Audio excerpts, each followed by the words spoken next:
Please help me to reach 1,000 subscribers. The text came at 9:42 p.m., just as I was rinsing soap from my hands. Staying late with coworkers. Don't wait up. It should have been ordinary. Harmless. The kind of message married people send every day. But the screen felt heavier than it should have, like the words were sitting on my palm instead of floating in light. Because she had already told me that morning she was working from home. I stood there with water still running, trying to convince myself there was a reasonable explanation. Meetings change. Plans shift. People forget what they said 12 hours earlier. Still, I dried my hands slower than necessary, staring at the message until the screen dimmed. Something quiet had started to crack inside me. Not loudly. Not dramatically. Just a soft sound like ice forming a thin fracture you can't see yet. The signs, once I let myself notice them, had been there for weeks. Her phone face down on the table. The new password, she said, was, "For work security." Calls she took in the hallway, voice lowered into something careful and unfamiliar. I told myself love meant trust. I told myself suspicion was uglier than betrayal. So I kept choosing trust even when it felt like swallowing something sharp. 3 nights after that text, I couldn't sleep. Her side of the bed was empty again. Another late meeting. The apartment felt too still, like it was holding its breath. At 11:18 p.m., I opened our shared location app. I hadn't checked it in years. We had downloaded it once for a road trip and then forgotten it existed. Her blue dot wasn't at the office. It was across town. At a hotel I knew by name but had never entered. For a long time I just stared at the map. No anger. No shouting. Just a strange, hollow quiet. Like someone had turned down the volume of my life. I remember thinking, so this is how it happens. Not with a bang.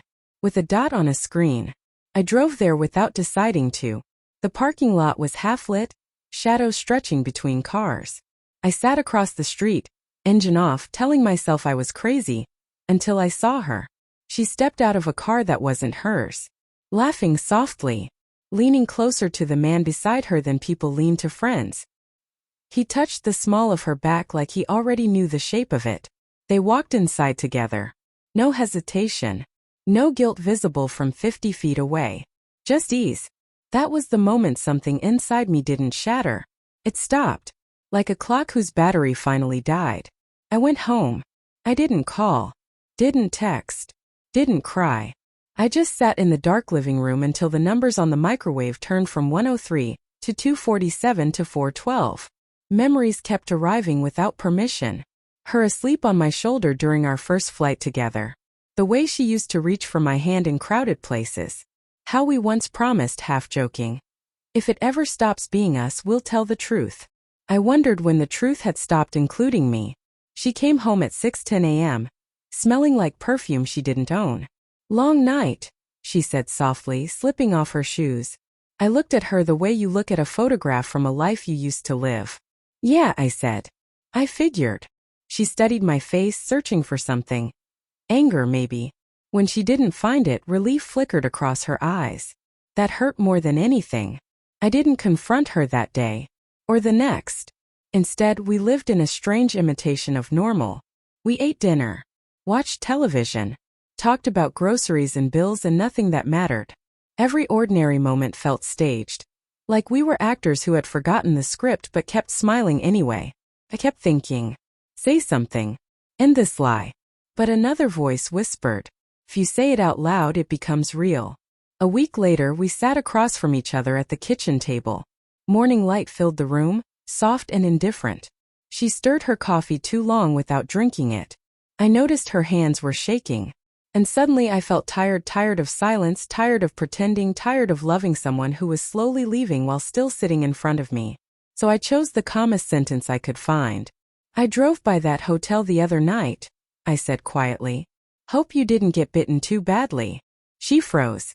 The spoon slipped from her fingers and hit the mug with a small, bright sound that seemed impossibly loud. For a second, neither of us breathed.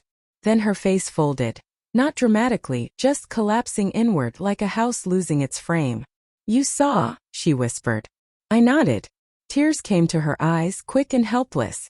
I didn't mean for it to happen, she said, the oldest sentence in the world. I was lonely. We were distant.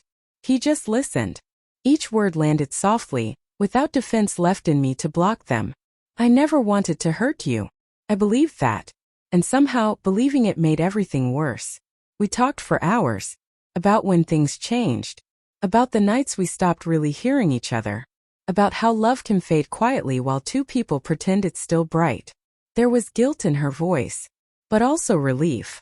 Truth does that, it hurts but it lets you breathe. She moved out 2 weeks later. No screaming. No slammed doors. Just boxes, silence, and a goodbye that sounded more like gratitude than love. Months have passed now. Sometimes I still wake up reaching toward the empty side of the bed.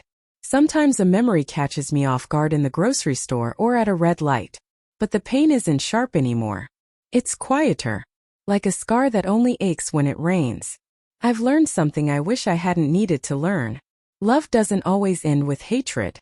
Sometimes it ends with a calm sentence about mosquitoes. And the understanding that dignity can be softer than anger. But stronger.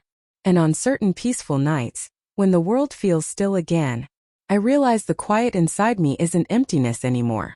It's space. Space where something honest might grow next.